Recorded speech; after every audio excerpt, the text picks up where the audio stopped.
Hi, welcome to பயோஸ்டாட்ஸ். இன்று இந்த video டாப்பிக்கில் நம்ம எதை பற்றி பார்க்க போகிறோம்னா, ஒரு ஸ்காட்டர் பிளாட் அல்லது எக்ஸ்ஒய் கிராஃப் பாஸ்ட் 4.11 வெர்ஷனில் ஒரு ஸ்டாட்டிஸ்டிக்கல் சாஃப்ட்வேரில் ஒரு ஸ்காட்டர் பிளாட் அல்லது எக்ஸ்ஒய் கிராஃபை எப்படி வரைகிறதுன்னு பார்க்கலாம். இதுக்காக நம்ம ரெண்டு வேரியபிள் டேட்டா செட் எடுத்துருக்கிறோம். ஒன்று வந்து ஸ்டாண்டர்டு வேல்யூ, இன்னொன்று வந்து எஸ்டிமேட்டட் வேல்யூ. இந்த X value and Y value data செட்டை கொண்டு ஒரு பாஸ் ஸ்டாட்டிஸ்டிக்கல் சாஃப்ட்வேரில் ஒரு ஸ்காட்டர் பிளாட் அல்லது எக்ஸ்ஒய் கிராஃப் எப்படி வர்றதுன்னு பார்க்கலாம். அதுக்கு இந்த ரெண்டு டேட்டா செட்டையும் காப்பி பண்ணிக்கலாம். செலக்ட் பண்ணிவிட்டு copy PAST statistical software open பண்ணிக்கிறோம். இதுக்காக காலம் ஆட்ரிபியூட்டட்ஸ் கிளிக் பண்ணிட்டு ஏங்கிற காலத்தை செலக்ட் பண்ணிட்டு பேஸ்ட்டுங்கிற பட்டனை கிளிக் பண்ணுவோம். ஓகே, ரெண்டு டேட்டாவும் இங்கே என்ட்ரி ஆகிடுச்சு. ஒன்று ஸ்டாண்டர்ட் வேல்யூ அண்டு இன்னொன்று எஸ்டிமேட்டட் வேல்யூ. ஓகே, இப்போ வந்து காலம் ஆட்ரிபியூட்டருங்கிற செக் பாக்ஸை டிக்கை எடுத்து விட்டுணும். தென் செலக்ட் ஆல்ங்கிற பட்டனை கிளிக் பண்ணிவிட்டு பிளாட் மெனுக்கு போய் எக்ஸ்ஒய் கிராஃப் இதை கிளிக் பண்ணால் ஸ்காட்டர் பிளாட் அல்லது எக்ஸ்ஒய் கிராஃப் வந்து ஓப்பன் ஆகும். இதை வந்து எப்படி கஸ்டமைஸ் பண்ணுறது அல்லது எடிட் பண்ணுறதுங்கிறது இப்போ பார்க்கலாம். இது வந்து ஸ்டாண்டர்டு வேல்யூங்கிறது எக்ஸ் வேல்யூவாகவும் எஸ்டிமேட்டட் வேல்யூ ஒய் வேல்யூவாகவும் இருக்குது ஸ்டாண்டர்டாக. இதை மாற்றணுன்னா ஃபிளிப் ஆக்சஸ் இதை செக் பாக்ஸை கிளிக் பண்ணிங்கன்னா இந்த எஸ்டிமேட்டட் வேல்யூ எக்ஸ் வேல்யூவாகவும் ஸ்டாண்டர்டு வேல்யூ ஒய் வேல்யூவாகவும் மாறிடும். ஸோ இந்த ஃபிளிப் ஆக்சஸ்ங்கிற பட்டன்ஸை செலக்ட் பண்ணுறது மூலமாக நம்மளோட வேல்யூவை ஸ்டாண்டர்டு வேல்யூவாக எஸ்டிமேட்டட் வேல்யூ எக்ஸ் ஒய்ங்கிற லொக்கேஷன் வந்து மாற்றி வச்சுக்கலாம். ஓகே, இதில் வந்து 3 வகையான பிளாட் ஸ்டைல் இருக்குது. அதாவது எக்ஸ்ஒய் கிராஃப் அல்லது ஸ்காட்டர் பிளாட்டில் வந்து 3 வகையான பிளாட் ஸ்டைல் இருக்குது.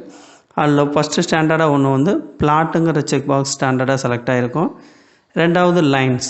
ஓகே, இந்த லைன் கிளிக் பண்ணக்கூடிய பட்சத்தில் நம்மளோட ஸ்காட்டர் பிளாட் அல்லது எக்ஸ்ஒய் கிராஃப் வந்து லைன் கிராஃப் மாதிரி லைன் கனெக்டடாக இருக்கும்.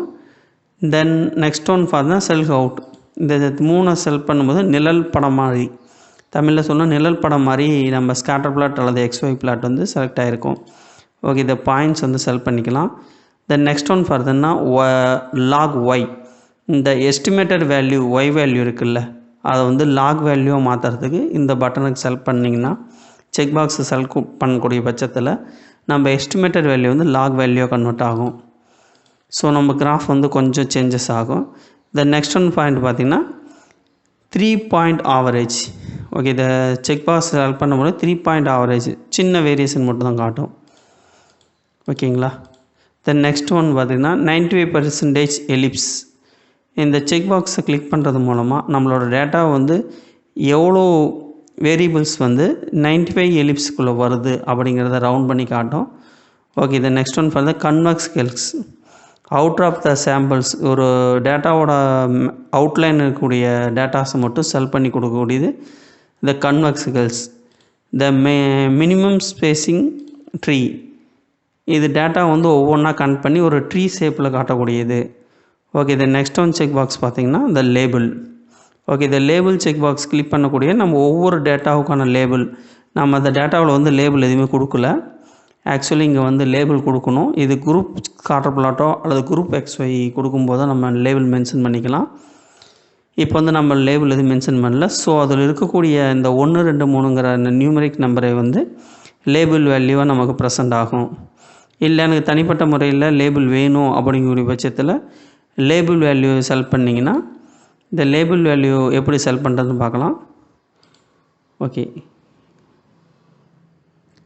ரோ ஆட்ரிபியூட்டர் செக் பண்ணிங்கன்னா இங்கே உங்களுக்கு எடிட் மெனு வரும். இங்கே வந்து நம்ம லேபிள் வந்து என்ட்ரி பண்ணிக்கலாம். லேபிள் நேமை ஒவ்வொரு லேபிள் நேமாக நம்ம வந்து சேஞ்ச் பண்ணிக்கலாம். இப்போ டிஎஃப் சிஎஃப்னு கொடுக்கக்கூடிய பட்சத்தில் லேபிள் நேம் வந்து நம்ம எடிட் பண்ணிக்கலாம்.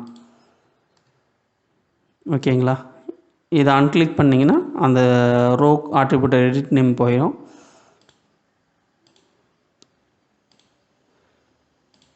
ஓகே, இதுதான் நம்ம லேபிள் வந்து என்ட்ரி பண்ணக்கூடிய மெத்தடு. நெக்ஸ்ட் ஒன் வந்து குரூப் ஆல் லேபிள். இந்த குரூப் ஆல் லேபிள்ங்கிற காலம் வந்து எல்லா குரூப்பும் செலக்ட் பண்ணுறதுக்காக. Next one for the when கேரனன்.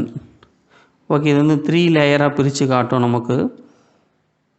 இந்த ஃபிளிப் ஆக்சஸை ஆல்ரெடி நம்ம பார்த்துட்டோம். இப்போ வந்து இந்த கிராஃப் வந்து உள்ளே இருக்கக்கூடிய கலர்ஸ் வந்து சேஞ்ச் பண்ணுறோன்னா நம்ம எடிட்டில் போய் தான் சேஞ்ச் பண்ணோம். ஸோ நம்ம ஆல்ரெடி இந்த ரோ ஆட்ரிபியூட்டர்ஸில் கூட கிளிக் பண்ணோம்ல. ஓகே, இந்த ரோ ஆட்ரிபியூட்ஸை கலருங்கிற ஆப்ஷன்ஸ் யூஸ் பண்ணி நம்ம ஒன்று ஒன்றா செலக்ட் பண்ணி கலர் சேஞ்ச் பண்ணிக்கலாம். இது குரூப்டு ஒரு காலமாக செட் பண்ணக்கூடிய பட்சத்தில் இந்த கலர் வந்து நம்ம கொடுத்துக்கலாம். ஸோ இப்போ வந்து நம்ம இந்த கலர் ஆப்ஷன்ஸ் எதுவும் யூஸ் பண்ணல. இப்போ வந்து இந்த கிராஃபை மாதிரி சின்ன சின்ன சேஞ்சஸ் இந்த உள்ளே இருக்கக்கூடிய டாட்டை வந்து எப்படி இன்க்ரீஸ் பண்ணுறது டிக்ரீஸ் பண்ணுறதுன்னு பார்க்கலாம்.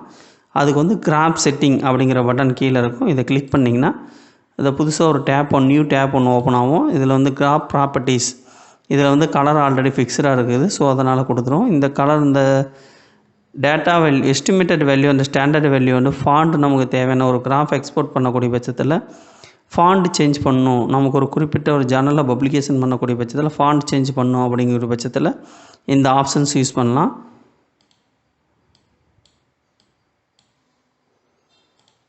ஓகே, இப்போ நான் வந்து ஃபாண்ட் வந்து டைம் ரோமன் சூஸ் பண்ணுறேன்.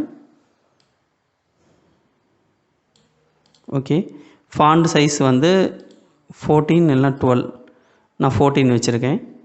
ஓகேங்களா, இப்போ ஃபாண்ட் நேம் வந்து டைம் ரோமனில் 14 மாறி இருக்குது. Okay, then next one options வந்து லைன் கொடுக்கக்கூடிய பட்சத்தில் திக் லைன், இந்த ஆப்ஷன்ஸ் வந்து திக் லைனுக்காக யூஸ் பண்ணுறது. இப்போ நம்ம ஒரு இடத்துல வந்து திக் லைன் கொடுக்குறோம். இப்போ இதே லைன் செலக்ட் பண்ணியிருக்கோம் அப்படிங்கக்கூடிய பட்சத்தில் இந்த லைன் திக் லைன் செலக்ட் பண்ணிங்கன்னா லைன் வந்து திக்காக காட்டும். ஓகேங்களா, இப்போ இந்த திக் லைன் எடுத்துட்டிங்கன்னா லைன் வந்து லைட் லைனாக காட்டும்.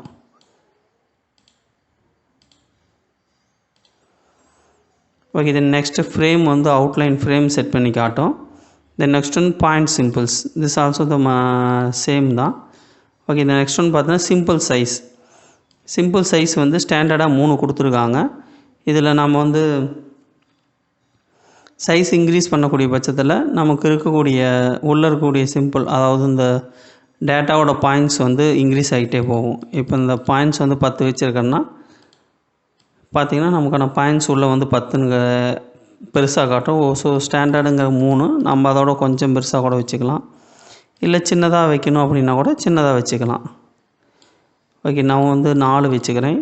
ஓகே, இந்த நெக்ஸ்ட் ஒன் பார்த்தீங்கன்னா எக்ஸ்ஹெச்சில் வந்து லாக் ஒய்ன்னு சொல்லி முன்னாடி பார்த்தோம்னா இப்போ லாக் வந்து எக்ஸாகவும் மாற்றலாம். ஓகே, தென் லாக் வந்து எக்ஸ்ஹெச் வந்து லாகாகவும் மாற்றிக்கலாம், லாக் வேல்யூவாக மாற்றிக்கலாம், இல்லை ஸ்டாண்டர்ட் வேல்யூவாக வச்சுக்கலாம்.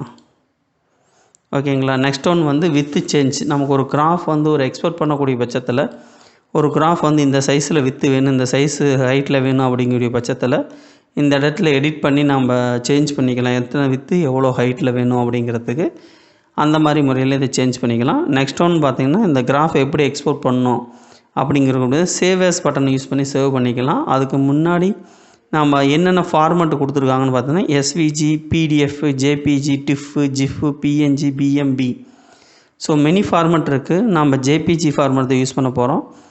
ஓகே, ஜேபிஜி ஃபார்மெட்டில் சேவ் ஆஸ்ங்கிற பட்டன் கிளிக் பண்ணிங்கன்னா ஒரு நியூ டேப் ஒன்று ஓப்பன் ஆகும். ஓகே, இப்போ வந்து நம்ம ஃபைலோட நேம் எழுதுகிறோம், scatterplot in past. ஓகே, இப்போ சேவ் பண்ணுறோம். நம்ம ஃபைல் சேவ் பண்ணியாச்சு, இதை க்ளோஸ் பண்ணியாச்சு. இப்போ டெஸ்க்டாப் ஓப்பன் பண்ணிங்கன்னா scatterplot. ஓகே, இதுதான் scatterplot அல்லது XY கிராஃப் பாஸ் ஸ்டாட்டிஸ்டிக்கல் சாஃப்ட்வேரில் எப்படி வரையுதுன்னு பார்த்தோம். உங்களுக்கு இந்த வீடியோ பிடிச்சிருந்தால் லைக் பண்ணுங்கள், அண்ட் யாருக்கு யூஸ்ஃபுல்லாக இருக்குமோ எங்களுக்கு ஷேர் பண்ணுங்கள். இந்த சேனலுக்கு சப்போர்ட் பண்ணுங்கள். இந்த வீடியோ சம்மந்தமாக ஏதாவது டவுட் இருந்தால் கமெண்ட் பாக்ஸில் கமெண்ட் பண்ணுங்கள். அதுக்கான தகவலை நான் தெரிவிக்கிறேன். தேங்க்யூ.